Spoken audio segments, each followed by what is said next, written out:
Backseas Musical Podcast.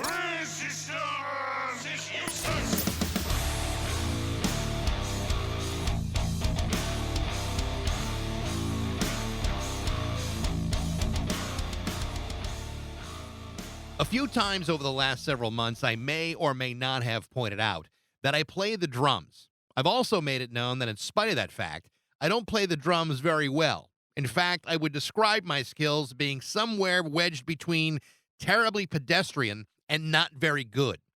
I do, however, know the difference between guys who can actually play from the guys like me who play in their basements in front of nobody. I also know that many people think of drummers as the guys who play behind actual musicians. And while that might be true in some situations, as it would be with me, it's certainly not true of my guest today on the podcast. If you ask music fans to name their favorite rock drummers, they'll usually cite names like John Bonham or Neil Peart as among the greatest drummers ever. And there's probably a pretty good reason for that. But one name that sometimes gets overlooked is Bill Stevenson. Bill Stevenson is one of the most explosive rock drummers alive. Drum-wise, Bill Stevenson is a beast, a highly caffeinated, highly regarded behemoth who plays with astounding power, speed, accuracy, and skill. This is the guy that inspired Dave Grohl from Nirvana and the Foo Fighters to pick up a pair of drumsticks when he was a kid. This is the guy that Black Flag hired when they couldn't find a drummer who was aggressive enough. This is a guy whose playing is like a roundhouse kick to the face. In short, nobody plays like Bill Stevenson because nobody is Bill Stevenson. But that's not even the important part. Bill Stevenson is the leader behind the band The Descendents, one of the most important and original bands to emerge from the West Coast hardcore scene, which began in the late 1970s with great albums like Milo Goes to College, I Don't Want to Grow Up, and Everything Sucks. He's not only the leader of that band, he's also the leader of their slightly lesser-known cousin, the band All, which consists of his other Descendant bandmates when lead singer Milo Aukerman isn't busy as a molecular biologist. Seriously, look it up. Bill is also one of the primary songwriters for both bands, The Descendants and All, where unlike a lot of his contemporaries, he uses things like melody and phrasing to talk about everyday stuff like fishing, drinking coffee, eating food, and having a girlfriend, essentially creating what would become a mixture of pop and punk all at the same time, which, I should point out, exploded in popularity in the mid-1990s. Bill not only produces his band's music, he's the ultimate do-it-yourselfer. The dude is a whirlwind of energy despite cheating death on at least 2 different occasions, which you can find out more about in the 2013 documentary film called Filmage, the story of the Descendants and All. The Descendants are back with lead singer Milo Aukerman, Carl Alvarez, Stefan Edgerton, and they are about to release new music for the first time in 5 years. This is my conversation with the legendary Bill Stevenson from The Descendants on Backseas Musical Podcast.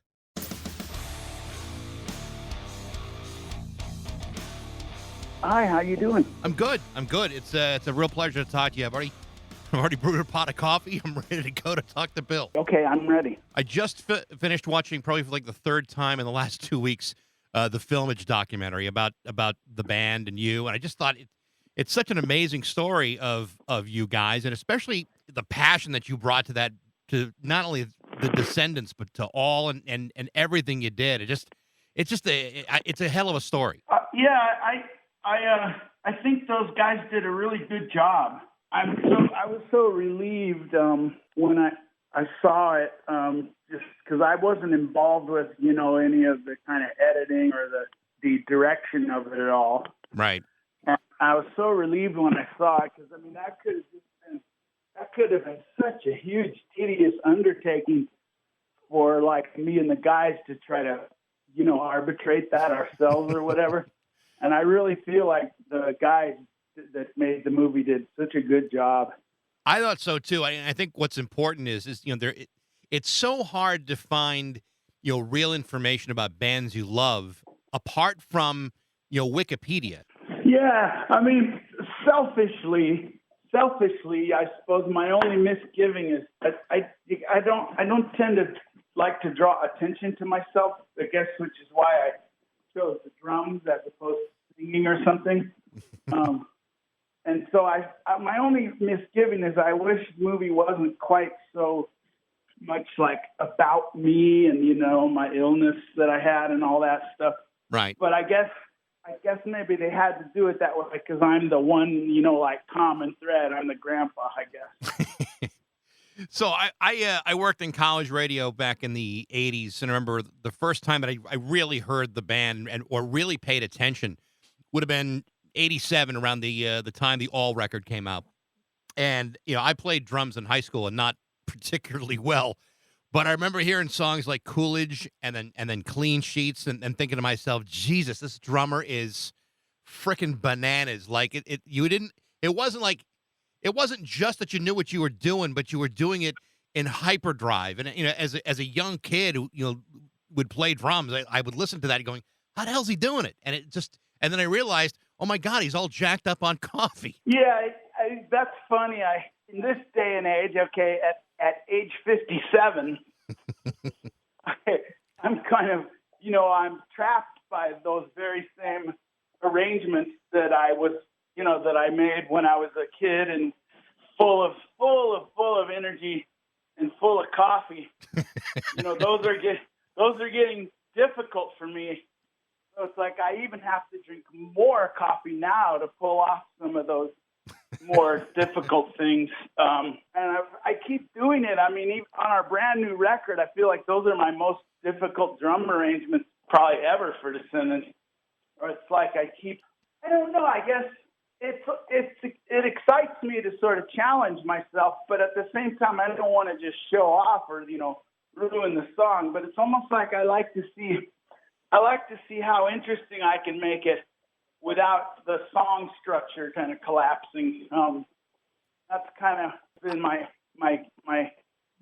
angle, I suppose. But I think, based on the songs you've done, to me it doesn't feel like you're overplaying those songs. To me, those arrangements are pretty spot on. I mean, I think of like the album Everything Sucks. I mean, just the first 3 songs in that album alone, the drumming is just, it's like it's perfectly done. And there aren't a lot of drummers where you can hear them and say, oh my God, that's got to be Bill Stevenson. But I'm pretty sure I can identify your playing most of the time, that it's, you just have a signature way of playing, and there's always a lot going on there. Well, I was fortunate to be amidst a huge pool of great influences.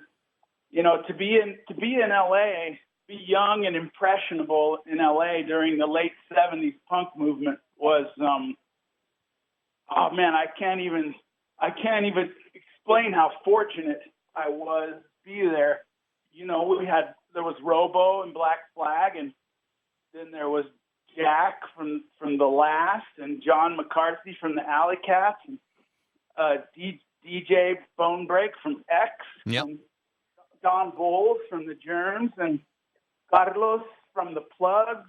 And Carlos from the Plugs was actually one of Robo's favorite drummers, so we would watch him, and Robo would point things out to me. And I'm probably forgetting drummers, but even like little Alan from Wasted Youth, he was a beast, and Lucky was incredible. I think the drumming on Red Tape by the Circle Jerks, I feel like that's the pinnacle of punk rock drumming. I don't think no one's come close to that, in my opinion. Yeah, you bring up the Circle Jerks. Real quick. Several months ago, I interviewed Keith Morris from the Circle Jerks, and I read his book. And one of the things that really struck me, and I guess as a fan, it's hard to even imagine how really small of a community that was. It's like there weren't that many of you to go around. It just seemed like everybody that was around you was in a band and in multiple bands all at the same time. Yeah, and the scene was small to where there was a family element to it, but at the same time, it was small enough to where, say, you had a bunch of young men kind of competing for the same group of young women.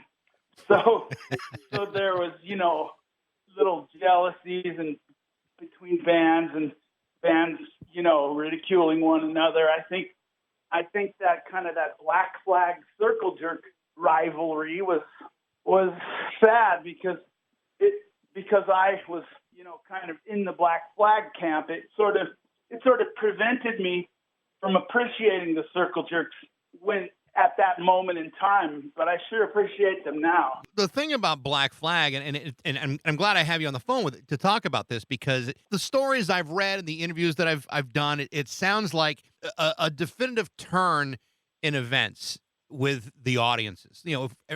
At first everything was fine. You were playing small little venues or wherever you could, and then all of a sudden there seemed to be an element of the crowd that only looked at it as like a rumble rather than a show, rather than to have fun. They were just there to kick the shit out of each other. I mean, when you were in Black Flag, was that still going on at that point? I think I feel like that thing peaked in like the early '80s. The thing you're talking about, it went from being punk rock went from being artists and kind of people who just don't fit in anywhere, nerdy people, artists, all the outcasts of the world kind of bonding together. Right. It went from that to like a lot of displaced jocks and various miscreants and malfeasance of whatever sort started showing up at the shows and just looking to blow off some steam and looking to take drugs and drink and see how many girls they can get with and all that. And the music became, I'm generalizing here, but I think there's no other way to talk about it. The music kind of became dumber for a while in general. If you think about all those bands I named a few minutes ago, not one of them sounded anything like each other. But then I felt like in the early 80s, this kind of the hardcore influence, it kind of made the music dumber. It was just all about how fast you can play and how much kind of muscle you can put into it. And Black Flag, I mean, we had the speed and the muscle, but there was also a lot of intelligence to it, particularly just in the phrasing. Black Flag's phrasing is very complicated, but it's moving so quickly, it goes right over a lot of people's heads. How did you get asked to join Black Flag? I mean, I know Robo left, but how did they approach you? Well, it was simpler than that. So the first thing is, okay, I've known Keith since I was 8 years old, and that's through the fishing tackle store that his father owned, and that I would go buy my fishing tackle from when I was a little kid, and Keith worked there. But then I ended up working there later when I was like a preteen and young early teens. So this was, pre-Black Flag. So, and then the other thing to think about is Greg Ginn's, where he lived at his parents' house, that was like 60 yards from my house. And we all went to the same high school, and we all shared the same practice rooms. And I mean, we didn't all go to the same high school at the same time, but I mean, everybody, Black Flag, Descendents, Pennywise, Saccharin Trust, we all went to the same high school. It was like we were just all together already. And then whenever they'd have trouble with Robo getting deported back to Colombia, right, because he didn't have his visa stuff in order, well, then they would come to me and say, well, Robo got deported. Can you play these shows? And so I was kind of just always there. And then at a certain point, I guess they got tired of having to do that thing where they have to, Robo would have to either fly or take a boat to Baja, California, to like Cabo San Lucas. And then we would drive down to the tip of Baja and get him and then bring him across the border to Mexico. And I think the guys, they kept asking him to get his visa stuff in order. And he never really did it. So then I just kept filling in more and more. But then, they had other drummers, like a person named Emil he was from Twisted Roots and from the Oziers. He did a tour for them. And then when he quit, I filled in again. And then they had Chuck Biscuits for one tour. And then when he quit, I filled in again. So it's kind of like it's kind of like I was just there, and it was like at a certain point, it just seemed obvious that I was going to need to be the guy. Even though, like, if you ask me, Robo is and always will be the guy. Robo is my drum hero in a lot of ways, my mentor.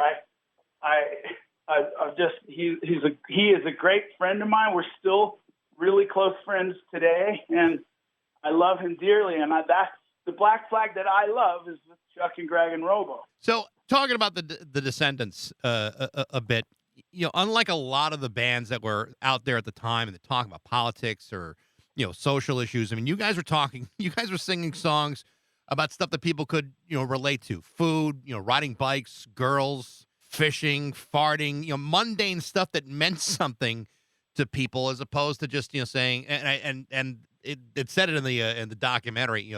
There's enough bands out there that were saying Reagan sucks, but there weren't enough punk bands that were just talking about breaking up with a girl. I feel like that perspective on it is definitely one of hindsight, because it isn't even that. It's more like we were just three guys, and then we became four guys in our whatever garage we could find, practicing and playing, and we didn't.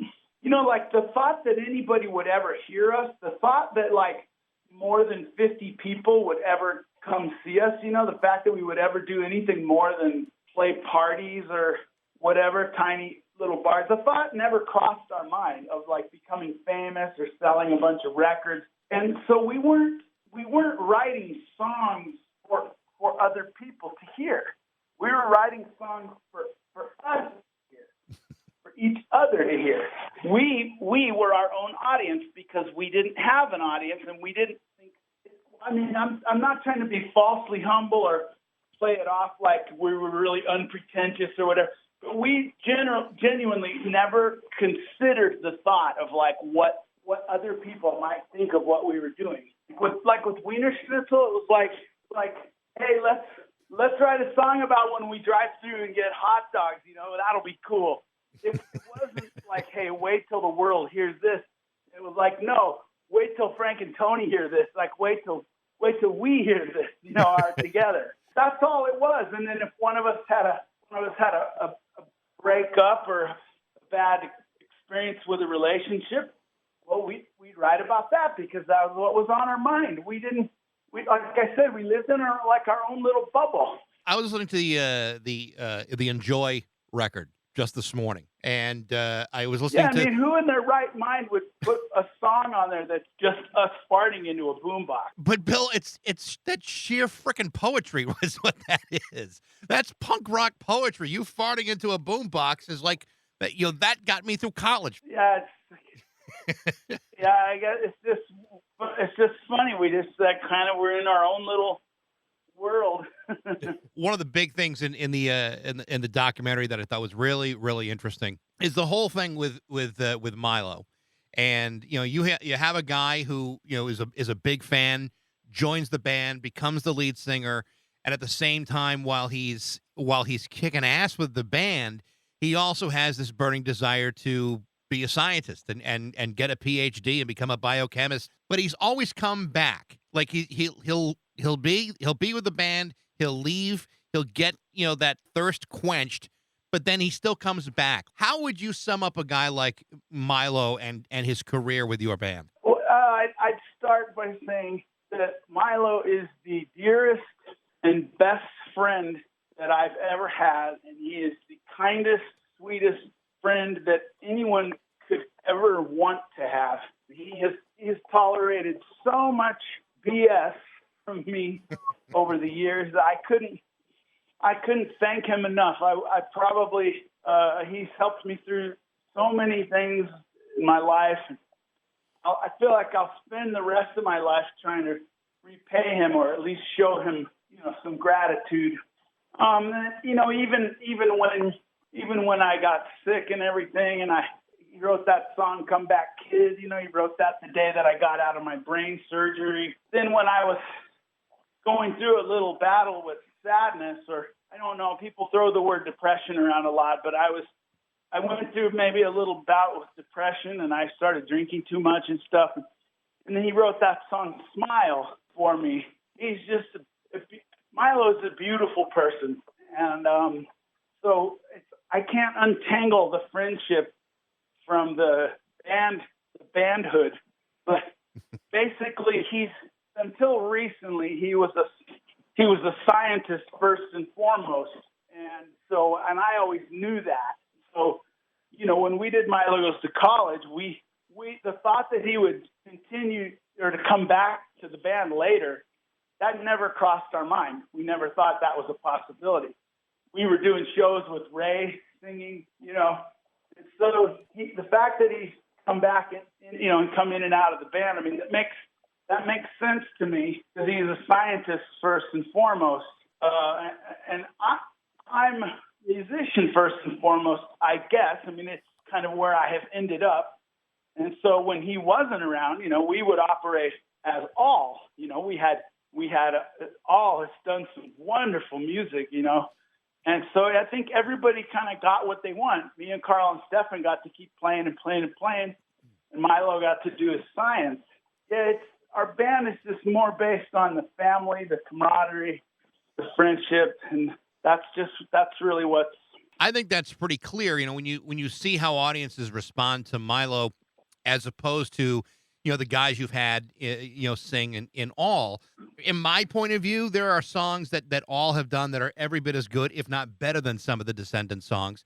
And it is kind of strange to me that all did not get the love and respect that the Descendents have. But I think a part of that has to be that audiences just embrace who Milo is. I think they see exactly what you describe him as. It's a good, solid person who doesn't seem like the kind of guy who would, be the lead singer of a band, but damn, he does a hell of a job when he does it because he's believable and sincere. Yeah, there's like a Clark Kent, Superman kind of thing going on there too, So you talk about your health a little bit. How are you doing now? I mean, you had two very serious, physical problems. The was it an aneurysm or a blood clot, and then also the tumor? I had a pulmonary embolism, which is basically a huge blood clot in my lungs, which almost killed me instantaneously. And then I had a huge brain tumor.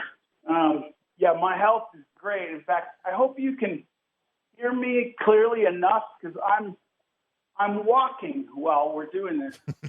Yep. I have the phone in my pocket and I'm walking. So if you hear me breathing a little weird, it's not because I'm an old man. It's just I'm just trying to get my miles in. I try to move around for an hour and a half each day, and I don't go to the gym during COVID. So I just set up a little thing in my basement. I'm fortunate enough to have a decent sized basement. It's like my basement's like almost 2,000 square feet.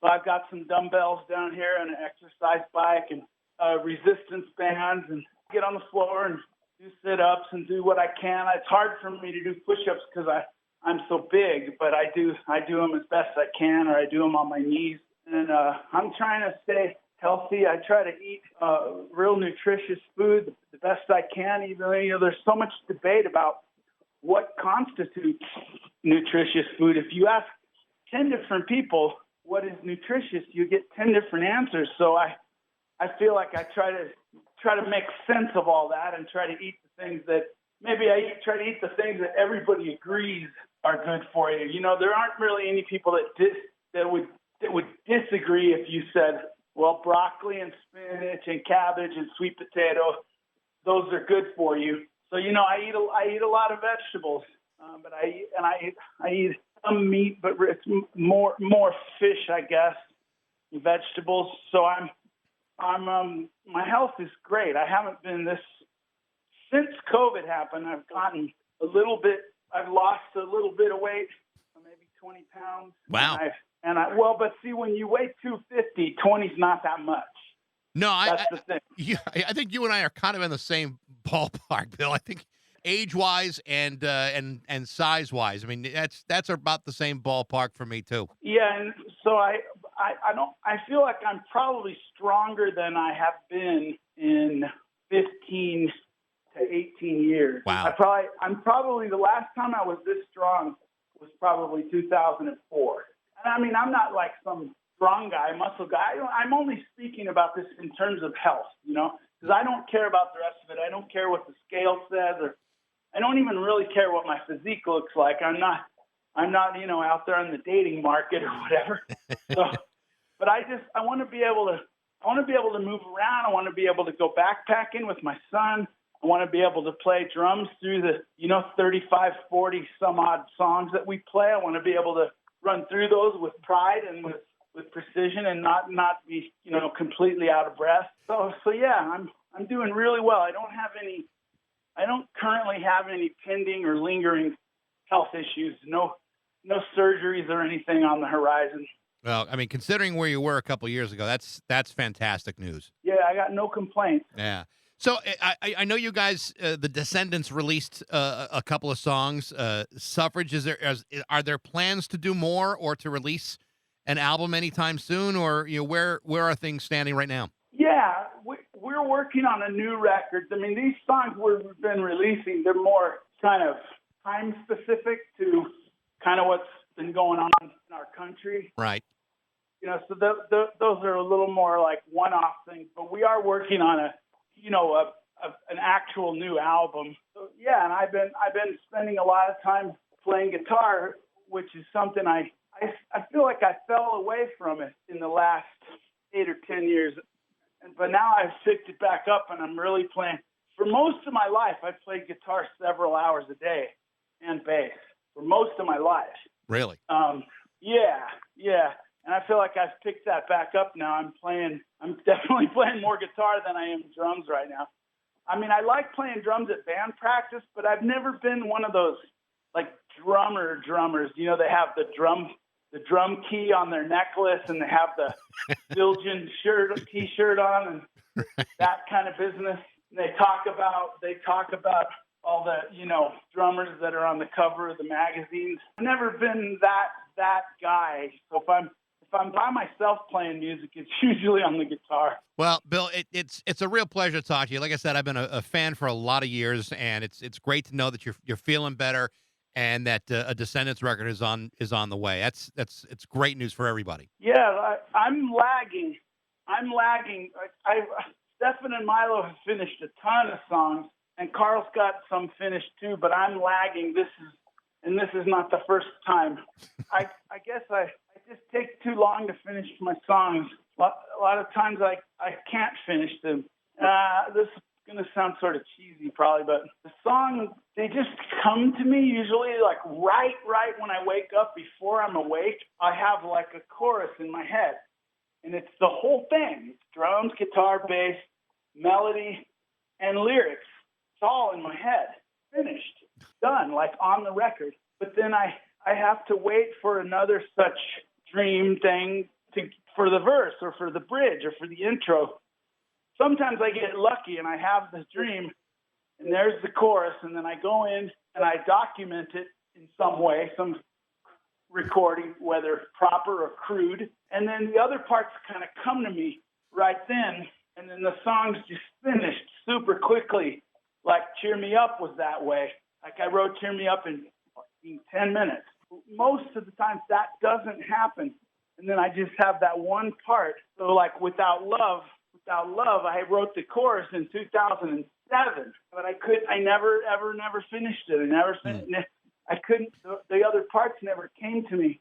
And I don't like to force it. I don't like to go in and pick up the guitar and kind of, these chords sound pretty good. That'll go with that. I know people do it that way, but I don't do it that way. I have to have one of these premonitions or whatever you call it. But how often does it happen that you wake up with an idea in your head? Because I know I would do this. You wake up with an idea in your head, and then by the time you stretch out a little bit, all of a sudden the idea is lost, and you can't transcribe it the way you're hearing it in your head. Does that ever happen to you? That's why I have to do it right when I wake up. Like my little tiny home studio is 6 feet from my bed. So, because I have to, because I didn't used to have to, because I could remember them. Even if I didn't record it for a week, I would remember it. Now my short-term memory is very, very poor. So I have to record it immediately or it's gone. And people say, oh, well, if you could forget it that easy, it's not worth remembering. But it's like, no, I mean, I forget my own age, or, you know, my kids' birthdays and stuff. I forget really important things. Oh, listen, I think that's just being 50. I think that's a big part of it. Yeah, but so I'm trying to get some songs finished. The other thing is, like, the older I get, I'm becoming really snooty or fussy about what it means to be a good song. The worst thing that happens is when I watch that Cole Porter movie. It's called DeLovely. It's my favorite movie in the world. And when I watch it again and I hear his great songs and his great chords and great melodies and great lyrics, it just makes me, two things happen. It makes me want to just quit and go, Bill, you're not a songwriter. Cole Porter is a songwriter. Well, but it also then it makes me want to just try really harder. But the older I get, I'm becoming, it's impossible to please me. It's impossible for me to hear a song and go, wow, that's a great song. I mean, it's almost impossible. And I don't mean just my own writing. I mean, everybody's writing, every song that I hear. It's not that I'm jaded. It's just, I want more. I want to go for all. Well, Bill, I appreciate the time today, and it is a real pleasure to talk to you, and I hope, you know, nothing but success and good health going forward. Yeah, I keep my fingers crossed, huh? You too. You too, What Bill. do you sound like? You're 50 something? I'll be 55 this year, and yeah, you're right there with me. I'm right there with you. Are you moving around? I mean, you don't have to do much. You just got to get up and move around for an hour. I got an exercise bike in my house, but I find that the longest walk in the world is from the couch to that exercise bike. Put on a show or a movie and just pedal away. Well, Bill, good to talk to you, and best of luck. Yeah, thank you for reaching out to me. It's been my pleasure, and I hope you have a good day. You too, Bill. Thank you. Hey, thanks for listening to Baxi's Musical Podcast. I'd love to know what you think. You can reach me at bax@rock102.com. Check out the updates on Facebook, Twitter, and Instagram. I'll even have a playlist of Bill's music with the Descendents and all on Spotify. Have a great week. Thanks again for listening to Baxi's Musical Podcast.